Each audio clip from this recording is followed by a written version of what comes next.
Hi, I'm Sam Cheverini, and I'm going to be selling Mike Martis St. Croix fishing rods that my company produces.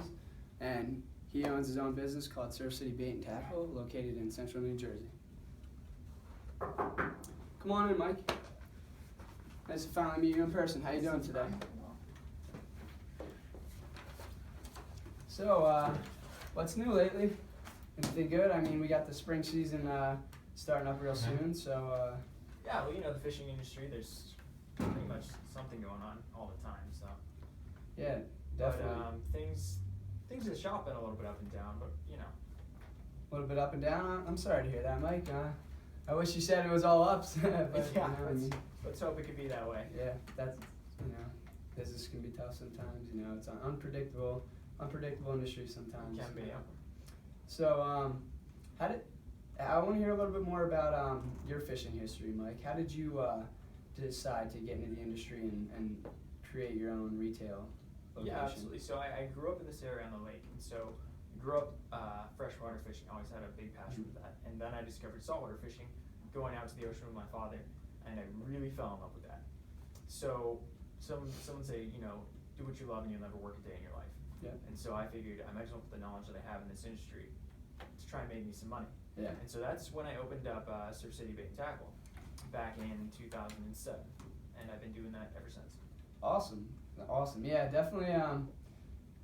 Definitely between all fishermen, there's a very similar passion. Once you get into it and you like it, it becomes a passion. It becomes a lifestyle.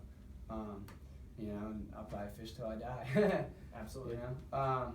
But currently, Mike, what do you like to fish for in the salt? What are your favorite species? Well, right about now, during the day, you know, it depends. During the day, I'm fishing for flounder, and at night, brown shark. So. Awesome. I love both those species. And brown sharks are a lot of fun. A lot of fun. It's really good. Yeah, definitely. So, Mike, I'd like to set an agenda for today. I'll ask you some questions. You can ask me any questions or concerns you have, and from there, we'll mutually decide on the next best step. Does that sound okay with you? Yeah, that sounds perfect. I'd like to hear what you have to say. Awesome. So one more question before we dive in. Is there anyone else who might benefit from sitting in on this meeting with us? No, I'm the owner of Surf City Bait and Tackle, so I call all the shots. All right, awesome. Gotta love being the call maker, right? Absolutely. The Way to decision go. Way to go. That's the best. So, Mike, I noticed you mentioned earlier that the shop's been having some ups and downs. And like I said, I'm sorry to hear that. That's never fun to deal with. But what are these problems deriving from? Well, as you know, the buying habits of customers can be quite unpredictable. But some of the products we've been having lately is where we're running into the issue. So with the products, what currently are you using as a supplier for your products, and what products are you having issues with? Is it the rods, the reels, the line, the lures? What exactly are you?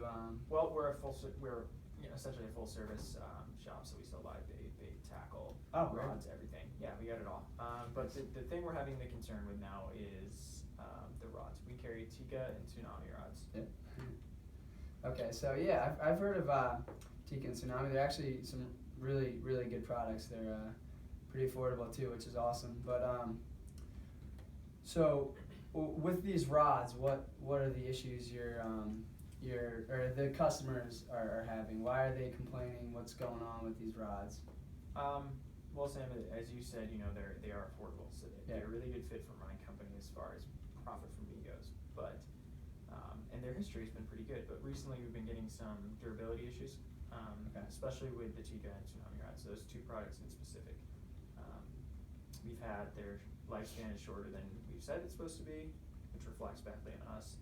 We've had they break, which they shouldn't, obviously. Yeah. So those are some pretty hot spots. As far as customer concern goes. Yeah, definitely. So what I'm hearing you say is that definitely durability is an issue, and them not living up to their potential and quote unquote guaranteed lifetime is definitely an issue. But besides those problems, what would you rate them on a scale of 1 to 10, both Tsunami and Tikka? You know, I would put them at around a 7. You know, as I said, they are an affordable rod. Anyone can pick up one of the low end ones or one of their more expensive ones and feel comfortable with it. So. Okay. Yeah. So you're trying to offer a price point rod for Yeah, for so your everyday a customer. 7 I Definitely. think fits it. Yeah. So if you could make it a 10 and have it be a superior product, what would make that a 10 exactly? Well, the two hotspots in specific with those rods we're getting is the eyelets and the backbone. If we could improve both of those, then I think 90% of our negative feedback from customers would be eliminated. Okay, so yeah, definitely some improved engineering could solve some of those problems. And what is the impact of these customer complaints and the rods breaking on the customers and stuff Yeah, like that? I think today, in the time of the internet and anonymous feedback to companies, this is having a larger impact than it ever would have. Yeah. You know, we could have a customer come in and say, I'm having this complaint, I give them a new one, they tell their friends about the bad experience. Or they can anonymously complain about it over the internet and everybody hears it. So we've had some of our loyal customers who've been working with us for a long time not returning to our shop, in a sense boycotting it. So that's a huge issue. Okay, yeah, definitely. So, yeah, you definitely don't want to have those kind of customer service issues and things like Absolutely that. not. But what would be the benefit of having a company that could provide, stronger eyelets, better backbone, still a price point product, but in terms of looking at it from a different aspect? What would that do for your company? Well, people often say, we're in the business of people, not in the business of profit. And in a sense, that's true. If I could please my customers, it's going to result in a higher bottom line. Period. More essentially stronger customer retention, better reviews. Definitely. So, from what I'm drawing from this conversation so far, I think my company could be a possible fit for you. And if I could tell you a little bit more about St. Croix, might that go a long way in earning your business? Yeah, absolutely. I definitely need to know a little bit more about the company. Okay, so yeah, Mike, St. Croix has been around since 1948, and we've actually had some of the best rods in the industry since then, and we're continuing to improve and innovate every single year.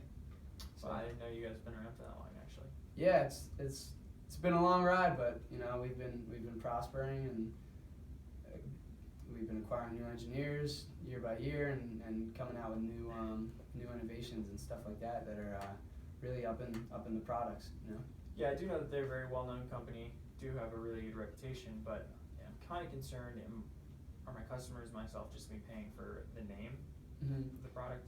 Okay, so yeah, St. Croix, actually, like I said, our engineering has been nothing but the best. So we've been providing rods that are actually 2 times stronger than your average rod that's on the market, and 3 times lighter, even though it's a stronger rod. Basically, it's, to put it simply, it's a carbon fiber structure at the very heart of the rod, which is going to keep it light and improve performance as well, and get a really long lifespan out of that rod. That's definitely impressive. What is that lifespan? What can you expect from?